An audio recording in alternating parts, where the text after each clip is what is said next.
Hi, I'm Ryan Davis. And I'm Kiernan Schmidt. And this is Out of Office, a travel podcast. This seat taken. Hey, Kiernan. Hello, Ryan. What's going on?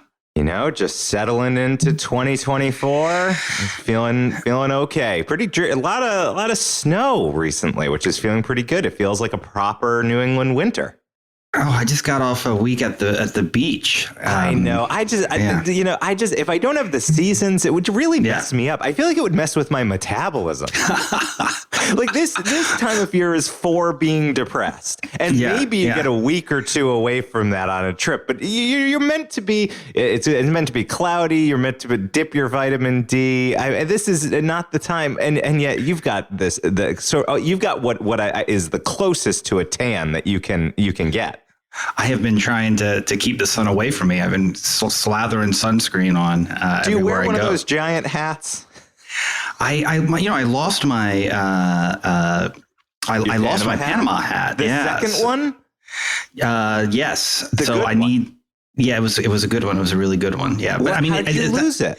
Well, I didn't lose it. It just I wore it so much, and then it got wet, and then it kind of just disintegrated, over time. That doesn't sound like too good of a Panama. I feel like getting wet is a big part of a hat's job. Yeah, but the Panama hat, it's not really about getting. You're not really supposed to get it that wet. It can lose its shape. We've never dove into the full discussion. We've talked about your Panama hat a fair amount, which of course you got your first one in Mexico, which I think is against the name. But then this one you're talking about, you actually got in Panama, right? Yeah, this is one I actually bought in Panama, and then when I was that one disintegrated in water. Over like a lot of wear and a lot of tear. I mean, and just like it's tough to like with a hat like that. It's just hard to kind of travel with because you can't put it in your bag. Box. Yeah, I don't have a hat.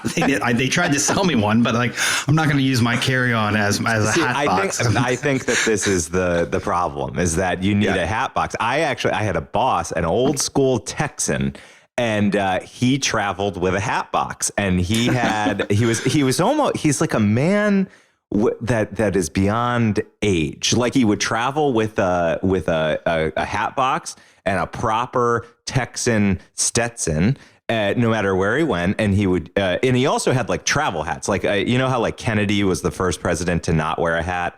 So he was still traveling with hats, and I always liked that he packed a hat box, and he needed them because he clearly had a fine quality haberdasher back at home. Well, I would love to have a really nice cowboy hat and a really nice Panama hat. I think a nice Panama. I don't really see you in a cowboy. You're not the outdoorsy type. You got to enjoy being out. There's literally a saying for that. It's called "all hat and no cattle." That's what I'm aiming for. Yeah. All hat and cowboys is what you're looking for.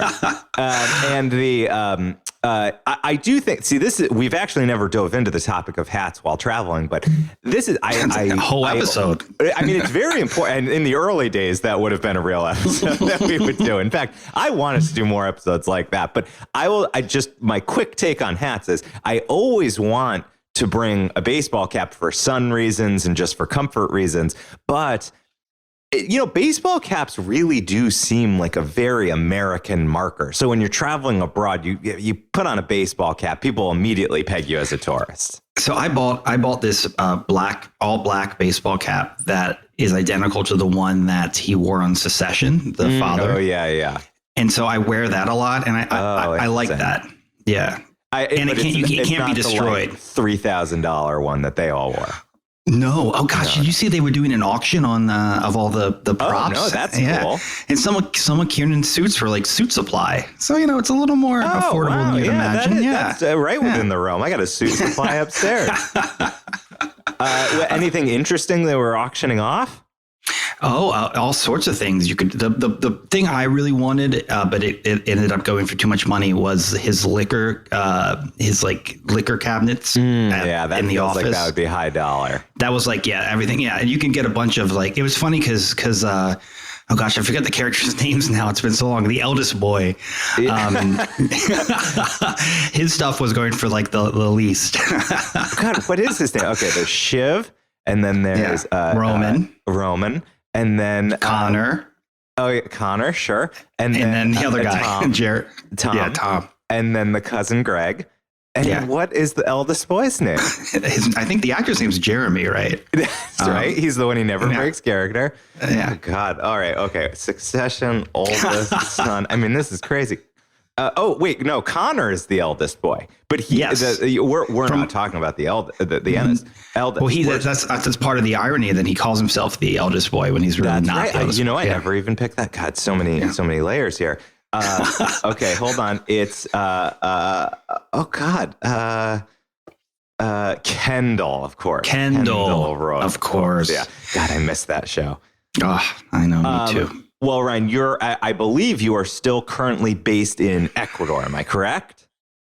No, that would not be a place I'd want to be right now. No, Kiernan. Ecuador not doing too well, even though it did make the 52 places list. Yeah, so I'm in Argentina, but I did want to give a little update because we did an episode on Guayaquil just a few episodes ago, and I spent 2 weeks 2 weeks there, another week in another town in Ecuador, and it's really a sad state of affairs what's happening in Ecuador right now. Yeah. And just wanted to send some thoughts. Obviously, for anybody who's not up on the news, can you give just a quick summary of what's going on? Yeah, I mean it's complicated, but essentially Guayaquil, the city that I was in, we talked a bit about the problem of violence in the city and crime. Things just really spiraled, and they declared a state of emergency. And the new president, and we talked a bit about him because I was there during the election, has basically declared war on a handful of narco terrorist groups. And that is what is going down right now. So, yeah, the New York Times put Quito on their 52 list. And then right above it, they say there's been a state of emergency declared in Ecuador. Check advisories before you plan to travel there. So it's, I have a few friends who I met on my travels, and I've been following their Instagram stories, and a couple of them for at least the first week of the crisis, it looked like they were war reporters, just like, outside the window, just like military, just marching in the streets and curfews and all sorts of things. So, we definitely send our thoughts to the people of Ecuador and hope they come through this really trying time. Yeah, and the Times did that. So, of course, today we're going to have on Amy Virshup, who's the travel editor of the New York Times. She's been with us a few times. We like to have her back every year to talk about the 52 places list. And they put Quito, Ecuador on the list today. Their hook is for the new transit system, which is going to make it easier to explore the city. But they also did add on to watch out for the news and to look at advisors from the U.S. Department of State before actually committing to a visit. And and we have an episode on Quito from last year that has a lot of in the show notes. We'll link that in the show notes. But Ecuador is an incredible country. The Galapagos still super high on my list. I know high on your list to get to, and hope they can resolve the situation so the people of Ecuador can live in peace again. You're quite lucky that you visited when you did. Yes, it felt like. I mean, I was definitely lucky. My mom texted me and she's like, "You're not in Ecuador, are you?" Right, I'm like, "No, right. Mom, I'm not. I'm in very stable Argentina." Tell her what country you're in at any time. I'm like, I'm in very stable Argentina. There hasn't been a coup here in 35 years. Okay. I mean, it is interesting though. I do find it interesting that now that we're we're both at middle age now, which is kind of shocking. I think both of us are still processing that. Are you willing to say middle age on here? Yeah, close enough. Close enough. I know you're going to live to 130, but I'm at least approaching middle age. And we're now entering that period far enough into our travel years where places that were accessible aren't accessible anymore. Like, I think... I was lucky. I got to Ukraine and got to Myanmar before those things. I know you've mentioned before, you really wish that you had done Myanmar before the current state of affairs. And there was this kind of brief window where it was very open to the West, and then the military government cracked down again. Yeah, and I got to visit Russia in the early 2000s, which was amazing. And Ecuador for a very long time was one of the safest countries in Latin America. So this is a really dark turn. But then things open up. Like, I got to go to Cuba, which I couldn't have done in my 20s. Cuba is what I was just going to point to, which is I do think a lesson is when things open up and become accessible, jump on it and get there. One, because it's not going to be as commercialized. And so, you get a more authentic experience, and you'll be able to explore a bit more, be a bit more of a pioneer tourist. And the second is Catherine and I put off Cuba because once that opening happened under the Obama administration, we thought, okay, well, now it's open, and it seemed so close at hand that it was like, well, we'll be able to get there easily. This is like a long weekend sort of trip. And then, of course, under Trump, it reverses, and now it's much harder to go as a tourist. And so I definitely regret not jumping on that one. Yeah, there's a couple of places, and we'll talk about, after the interview, in 52 places that I think are countries that, maybe have a window for you to visit. So, I think that's great advice. When it's safe and open to go to some place and you really want to go, you never know what's going to happen in the world. Who could have predicted, 5 years ago that Kiev would be a city that we just, can't go to for the foreseeable future. And so Ryan, today, as I mentioned, we have Amy Virshup joining. And, this is one of my favorite interviews of the year because the 52 places to go in 2024. I know the second this comes out, you and I always text each other like, oh, they published it. Because it's always in January, but it's not on January 1st. It's always like in the first 2 weeks sometimes. And then they keep it up usually for the full year, a permanent link on the travel page in the New York Times. And as always, as we've come to expect, big, beautiful photography. And what's always interesting to hear Amy talk about is how she and her staff really have hard decisions to make because there's announcements coming from destinations all over the world, especially, it's probably easier today than it was during the COVID period to put this list back together.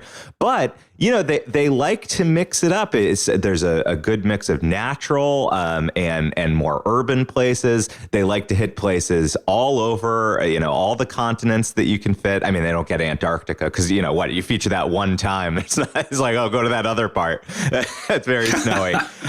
But they really, they have a diversity of places all around the world, and some are based on kind of big events that are happening in a place that we all know on our tourist maps, like Paris is on this year's as they prepare for the Olympics. But then there's always a few curveballs of places that I've never been aware of or have never been on my list. This year you and I, after the interview in the last hour, we're going to talk about a couple that piqued our interest. But I will say, my favorite is when they feature some of these places like Kazakhstan and countries where they are emerging as tourist destinations. And actually, it's kind of like what we're talking about, places that we should spring on while they still have a little bit of their authentic culture without a global audience, over touristing it. And so, I say we should dive into the interview, take off, and get to our friend Amy Virshup from the New York Times. Yeah, tell the cabin crew. Flight attendants, prepare for takeoff, please. I'm joined today by the editor of the New York Times travel section, Amy Virshup, to talk through the creation of 2024's 52 Places to Visit list, a release I look forward to every single year. Amy, it is so great to have you back. Thanks for coming to Out of Office. Thank you. Glad to be here, and I'm glad to be back. Congrats on getting the list out the door. I know it's many, many months of coordination and research and editing and honing. It is, yes. And, it's like all happens, at the end of the year. Everybody else is like going off on their vacations and we're sitting at our desks chained. I always picture like after June, it must just be like a fax machine spitting out press releases that all go into like the 52 places pile. Yeah. Well, we really start in September. So Labor Day, other people, yeah, you're right. Other people are pitching us, sending us all their information, but we start in September. Right after Labor Day is our kickoff. Yeah. So for those, who maybe haven't heard some of our chats before, take us through what is the general process for how you come up with the long list and how you source potential destinations for each year. So the basic process is right after Labor Day, we send out an email to all the people who contribute to travel, to our freelancer database, and also to all the national correspondents for the Times and the international bureau chiefs for the Times, and then just various other, travel experts that we know. And we ask them for their nominations for the places to go in 2024. And the thing I think that sets our list a bit apart from other people's lists is that we are very focused on the news of what's going on. So all of our places, our major requirement is that there has to be something about them that makes them a place to visit this year, as opposed to last year or 5 years ago or any other time. So something that, really there's either a cultural event going on, there's something that's happened on the food scene there, there is a new infrastructure. In some cases, it's a category we think of as revitalization. So something that gives it a bit of energy for this particular year. Yeah, that's interesting that you mentioned the infrastructure bit. That's something I picked up on this year. I think in Quito, Ecuador, was where the launching of a new subway system seemed to be the great hook there. And of course, because of the unrest there, I noticed the Times had to add on, a Czech travel advisory piece. Yeah, exactly. Basically, as soon as we published, that happened, and we felt we needed to give people that bit of news, which we, publishing digitally lets you do that. It seems like the Times has really embraced having the 52 places prominently featured in the travel section throughout the whole year, which is something I love because it does feel like an evergreen resource. And so you can update it. Right. I mean, and one thing is that we no longer have a 52 places traveler. We did that for 2 years. Yep. And then decided not to do it. But because these are great places to visit this year, we frequently cover them. So that's one of the things. And I think we want to try and remind people as we cover them that, hey, this was a 52 places pick. So you may see more of that on our website in the coming year. Yeah. And it's certainly, the other reason I think it makes sense, especially for our listeners, is, you're not necessarily planning out your entire year's worth of travel just in January. So it makes sense to me that we all want to go back to it and find it easily throughout the course of the 12 months. Mm-hmm, mm-hmm. And, you mentioned the kind of newsworthiness, newsy hook. One thing that I've noticed on other 52 places lists from the Times is that, there's usually either one big theme during COVID. I think it was in the 2022 list, that changed world was really the hook. And this year, it did feel to me like the list was maybe for the first time post-pandemic, truly like having been completely freed. Even there was just this tiny overhang in 2023, I think. I think you're totally right there. We went back to what I think of as a classic list, which really, I think this is the first year that we really don't mention COVID in the list at all. And it's really, it's obviously in some ways, I think, still shaped by COVID in terms of some of the destinations. There's no China on here, for example. I noticed that. Yeah. Yeah. So I think that's I think the reality there is that not that many, there's not a ton of inbound travel to China right now. We didn't do anything there, but it's really, it's like our Coke Classic or whatever. We've kind of gone back to the purity of the list of just great places. Is that the China point is interesting. So is there like a limit on visas to come in? Is it still because of COVID primarily? No, I think I think there are a whole bunch of reasons. There's a State Department advisory against going to China right now for Americans. Because one of the things I think people don't really realize about the Times right now is that, we have 10 million subscribers, digital subscribers.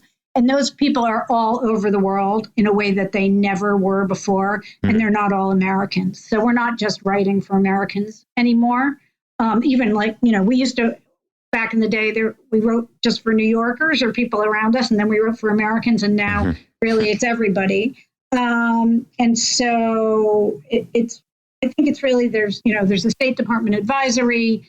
I think the tensions between the United States and China and, trade issues also play in. Just it doesn't feel like a welcoming place at the moment. And I do also think that there's an overhang of COVID.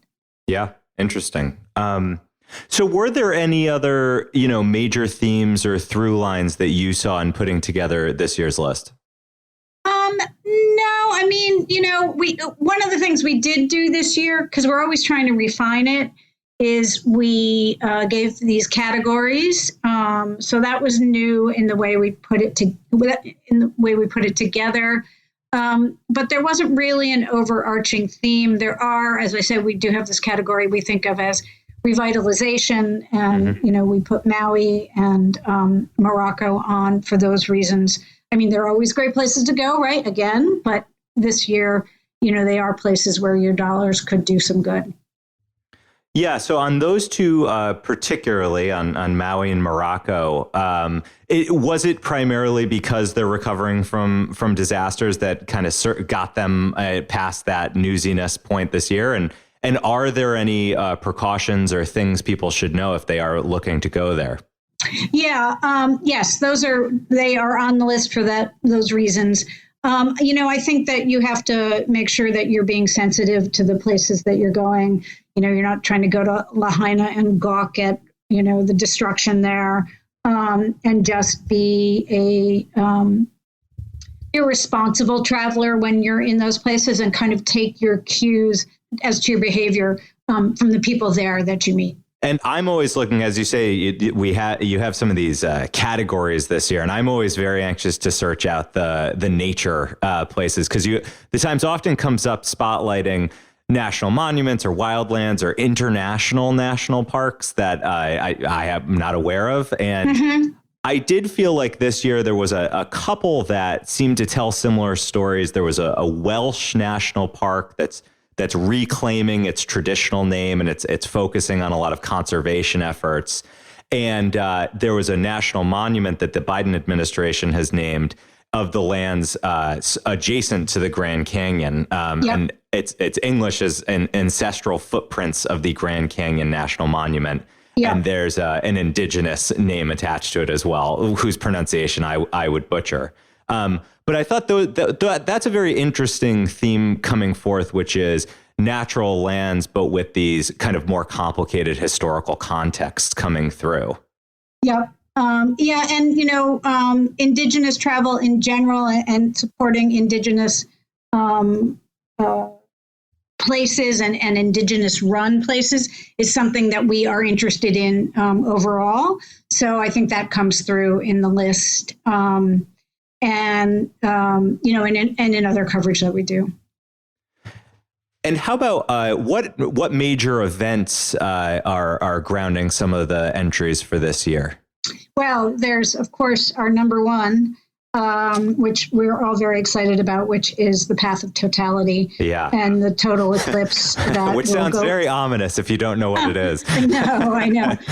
So that's going to go, goes across North America on April 8th. And it's just really, it's such a great natural phenomenon. And we are really all very excited about it. I have already booked my place to stay within the path of totality. That's definitely one that we're really, really excited about. And it was interesting. I went back and this is our 19th year. So next year's our 20th year. So I'm trying to think about, some of the history and that kind of thing. And I went back to the very first places to go list, which was not actually 52 places. It was, I think it was 16. The years were shorter back then. Exactly. Yeah. Took longer to get places. I guess that's that's certainly true. And one of the choices, there were 16 choices. This is 2006, I believe, is the first year. Because I know 2005. Sorry, I have to do my math. 2005, and one of them was a total solar eclipse in Africa. Oh, wow. So we have loved, natural events for the whole existence of the list. I also thought that entry was a great way to get around. You had said before, some people will look at the list and take it as a ranking, which is not meant to be. Right. And by putting that event, the Path of Totality, around, you were able to cover a large range of places, and it did feel like it was much more grounded in a happening than a place. Yeah. We do think of the first one as really like the number one place, but after that, as it's not a ranking. That there has to be, they have to be in some order. I guess we could somehow, code it so that it changed for everybody, but that's a little bit more than I think our tech people want to do. For anybody who's interested in checking out the Path of Totality, any places that you particularly recommend or steps you think in pre-planning? Book soon, if not already have booked, because it's really getting very booked up, very expensive in a lot of places. Just like our number 2 entry, Paris is going to be very expensive to go to during the Olympics. So, hotels and everybody are definitely, they know that the eclipse is going to go over them, and they are determined to make some money out of it.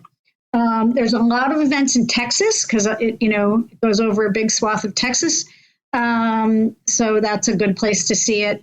I'm going to be up in the Northeast. I'm going to be in Vermont, which will also, I hope, be a good place to see it. But there's really the whole country. And I guess the thing I've now started to think about is, it's at 2:00 in the afternoon, at least where I'll be. Mm-hmm. And like everybody will have seen it, and then they're all going to get in their cars and drive home. Mm-hmm. So there may be a big you might want to think about staying put for a little while after the eclipse. I think that's very good. And I will say I tried to go to see an eclipse a few years ago, and Yellowstone area was going to be very good for it.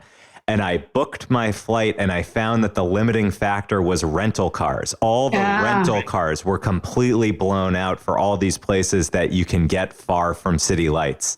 And so interesting. I absolutely echo make your plan soon. That's interesting. We'll have to look into that. Well, I let the rental car businesses know because I was begging them, and I ended up canceling the trip only because of the rental car situation. It was very unfortunate. So, any other big events happening in 2024 that might be lesser known than the Olympics? Related to the Olympic or related to France, and we also actually put Normandy separately on the list, is the 150th anniversary of Impressionism. That is going to be a major event, and that's going to draw people to Normandy and also to Paris, where there'll be a big exhibition there as well. If you are a soccer fan in Kansas City, they are going to unveil the first stadium built for a National Women's Soccer League team. So that's pretty exciting. Go and see the new stadium. Let's see, what else? There are a lot of things. In Manchester, England, which is a big, music city and home of a lot of punk music, there are a bunch of new concert halls that are opening that you can go and hear new music and established acts. You talked about the subway in Quito. Maybe put that on hold for a little bit. What else? Those seem to be, I guess those are the big events. This is also a big year. Again, we're going to go into the natural phenomenon category, but it's a big year for the Northern Lights. a lot of solar activity. And so we have Whitehorse, Yukon, where you can go up and see the Northern Lights. And actually Canada as a destination for the Northern Lights, the Canadians are really trying to let everybody know, hey, we have Northern Lights too. Yeah. I really liked the focus on the Large Hadron Collider this year in the Geneva entry. Yes, I love that your listeners obviously can't see the photograph. It's the photo that does it. I think it's something out of Star Wars. And I love the combination of kind of architecture and scientific development. So it definitely won me over that's something that I want to go see. Yeah, same here. Very, very cool.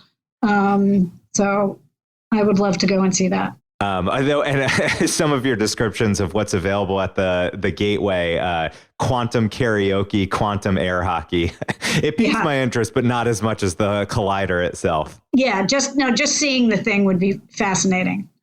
And are there any other particular favorites from this year? Something that you rescued from potentially being cut out, or somebody made just a really compelling case from giving it a place this year? I don't really think so. And there was nothing on this list.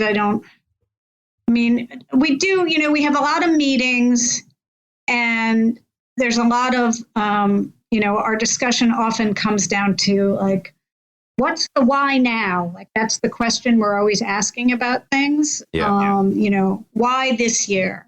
And whoever, people will line up behind we really come to a consensus on the list among the editors and photo editors and reporters on the travel desk. But, certain people will be in love with one place or another and lead the argument for it. And really the question constantly is why now? And I have to wrap up by asking, was anything on the cutting room floor, just a little peek behind the scenes? What was number 53? I really can't divulge that. I understand. I'm going to keep asking if you keep coming back, but I understand and I respect the decision.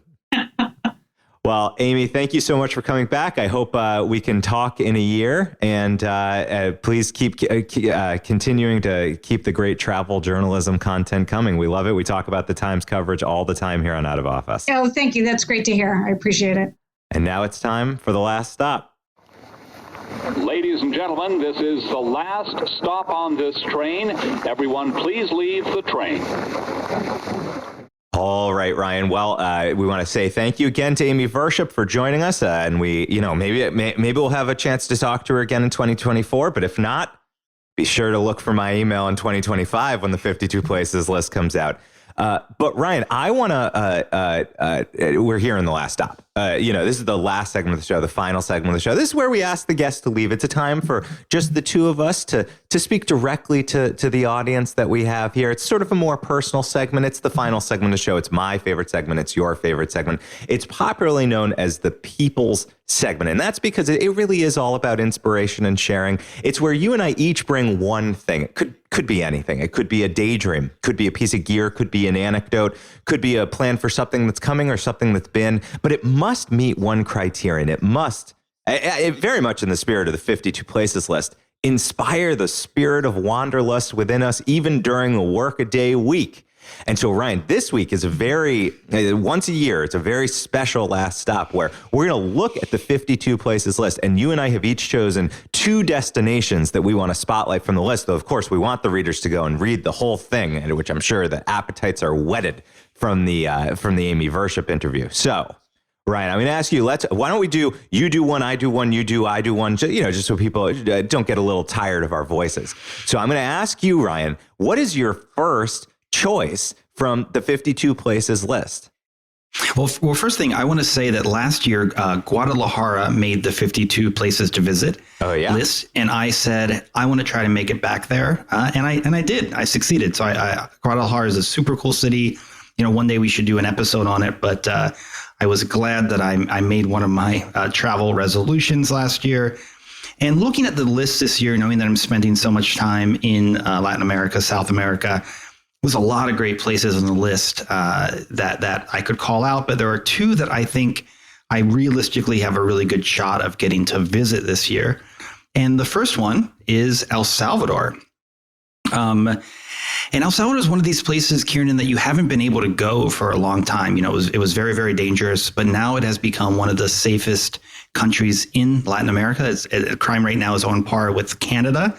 So, you know, a fairly safe country. Obviously, there's some problematic reasons why that is, but it looks like an incredible place. The food is supposed to be lovely, and I was really happy to see it on the 52 list this year. Mm-hmm. What's your first pick? So my first pick, I'm going to focus in on the more natural, nature focused destinations. And it's not going to be a huge surprise to you, this first one that I've chosen, which is it's number 6, and it's called the Ancestral Footprints of the Grand Canyon National Monument. And this is, I love when White Houses set aside new national monuments. It's something that almost every president is doing. And the Biden administration, this was the 5th national monument that they've put aside. And what they're doing is they're protecting a lot of land that's right around the Grand Canyon. And this land specifically is considered ancestral homelands for more than a dozen indigenous tribes. And so it does, as I said, the name of it technically is Ancestral Footprints of the Grand Canyon National Monument. That's the English name. But in the press release from the White House, which I'll also link to, they do give the story behind the name in native languages. And so they give a translation guide. I'm going to attempt it here, and I apologize if I'm not getting it exactly right, but it's a pretty good guide here. The Native American name is Baj Nawab Jo, which means where indigenous people roam, and Ita Kukveni, which means our ancestral footprints in the Hopi land. And I think what captured my imagination on this one, not just because I'm a national parks nut, but because this goes along with a theme that we've tried to draw out when we talk in our national park episodes, that so often the national park gets all the attention, but there are great surrounding lands that are well worth your time on a visit. And so if you're going to Arizona, if you're thinking of the Grand Canyon this year, this is certainly a place that you want to add onto the list. And what really whetted my appetite was it mentions that you might be able to spot the California condor, which was once facing extinction and is now, because of conservation efforts, reaching 100. So there's still very few of them left. But it's quite a grand thing to see. And, you know, frankly, it's one of these places that if I took you there, and if you take a whitewater raft there, you could very well think you're in the Grand Canyon, because, of course, the natural elements don't know where the park technically ends and the surrounding lands begin. So this is a really cool new national monument. That's awesome. I would love to get there. When I was in Arizona recently, sort of walking around the red rocks out there, I was thinking, I haven't been to the Grand Canyon since I was a little kid, and it would be amazing to get back to that area. Yeah, I went just briefly. You and I are going to do a Las Vegas episode in the next few weeks, I think. And I visited the Grand Canyon when I was, I'll save the full story, but I was living in Las Vegas for 2 weeks, working on a casino show at the Venetian. It's crazy. And so I went to the Hoover Dam and the Grand Canyon, but I never got to do like a whitewater raft tour, which I think is really one of the best ways to see it. And, you know, now I'm excited because there's another thing to do. I think this would substantiate out, fully a 2-week trip down to that area. So you're saying that a Las Vegas episode's in the cards? Oh, my God. I mean, honestly, again, if I were to say that, you'd go, oh, dad joke, but because you're swinging single down in South America, you think it's good enough for the pod. So my second pick. I have an idea. I have an idea for a new segment on the show. It's called the Judy Alert. Okay. And it's where we share with your mom where you are in South America. If it's one of the safe places or one of the dangerous places, we can lead with it up top. The Judy Alert. What do you think? I think that's good. I think it is good. I think right. Mom would appreciate that. Absolutely. Yeah. I'm always looking out for Mom. She's always looking out for me and the kids. Yeah. when she texts me, how you doing? I just send it the latest pod. It saves time. All right, Ryan. Now, what is your second pick from this year's 52 Places list? Well, this was a little serendipitous because I was already planning to do a trip to Chile in December. Every Christmas, New Year's break, I try to do a trip where I'm offline. This year we went to Buenos Aires, and it was fantastic. And next year we were planning to do Santiago. So Chile already on my list. And there's this little town called O'Higgins in Chile, which sounds like, a place where my O'Higgins were, a place where my family might have come from. I think I went there and I had a potato the other day and a beer. Yeah. But it looks like a lovely town. There's times of suggesting that if you're in Chile, you should give it a visit. There's UNESCO World Heritage Site, this old mining town. There's horseback riding, which I haven't done in a long time, so I don't know if I would do that.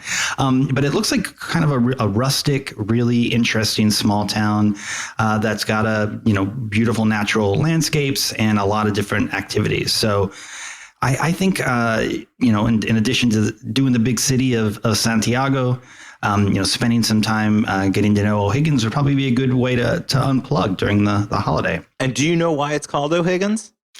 They had a president named O'Higgins. That's apparently. Right. They had a president named Bernardo O'Higgins was the first president of Chile. You're going to have to really dig into that history. That sounds really interesting. Yeah. No, that'll be fun. That'll be a fun biography to read. Absolutely. Yeah.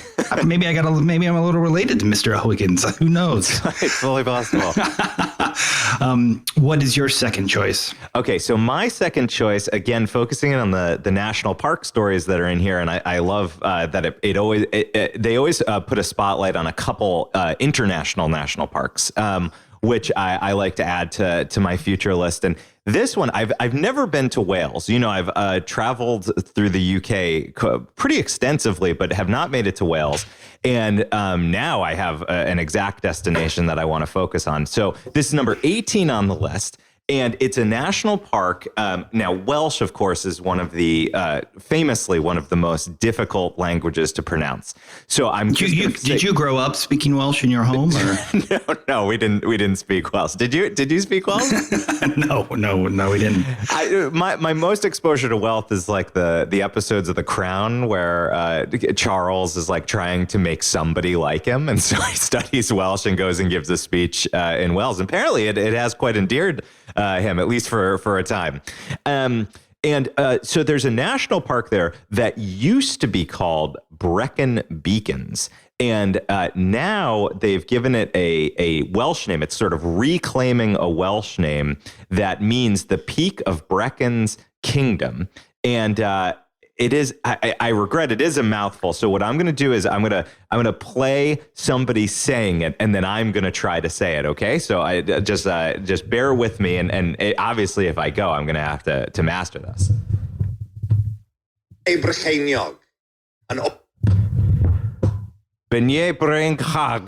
That's the best I can do, Ryan. I hope that's okay.